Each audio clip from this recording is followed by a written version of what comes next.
Next is cell signalling and prehistoric world. ये basically series of lectures शुरू हो रही हैं जिनके अंदर सेल सिग्नलिंग को और डिफरेंट रिसेप्टर्स को एक्सप्लेन किया गया है।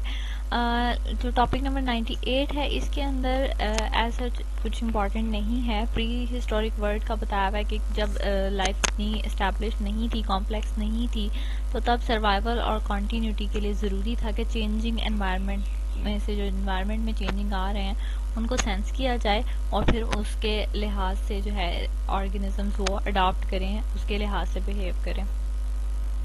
और इसी हिसाब से जैसे जैसे मल्टी सेलुलैरिटी आती गई वैसे वैसे कोऑर्डिनेशन बेहतर होती गई, वैसे वैसे सिग्नल्स को रिसीव करने की और उनको रिस्पॉन्ड करने की जो कैपेसिटी है ऑर्गेनिजम्स की वो बेहतर होती गई।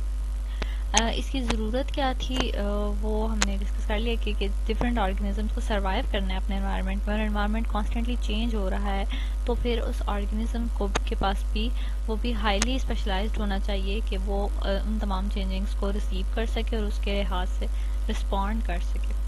सिग्नल्स की एग्जांपल हैं कि लाइट सिग्नल हो सकता है, ओडोर हो सकती है, टेस्ट हो सकता है, टेम्परेचर, टच, साउंड। इसके अलावा मैग्नेटिज्म भी एक सिग्नल है।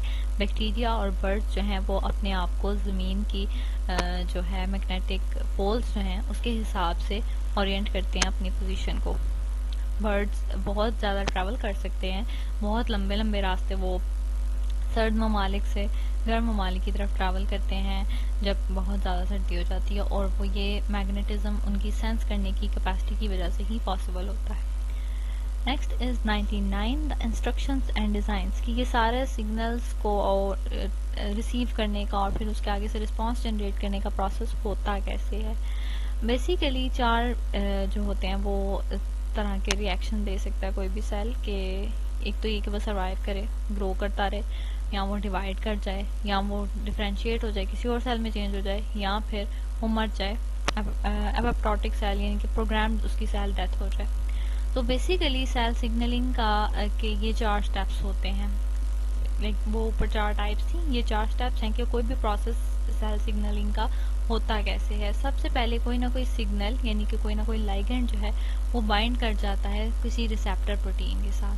अब वो रिसेप्टर प्रोटीन ने यानी कि ये कह लें हमने सिग्नल रिसीव कर लिया है, उस रिसेप्टर प्रोटीन की वजह से क्या होता है कि कन्फर्मेशनल चेंज आ जाता है जो प्रोटीन्स मौजूद होती हैं साइटोप्लाज्म में। फॉर एग्जांपल ये उन्होंने शेप्स की मदद से एक्सप्लेन किया हुआ है कि पहले एक रेक्टेंगुलर थी फिर वो ट्रायंगुलर बन गई। इस तरह से ये ट्रांसफ़र होता जा रहा है सिग्नल।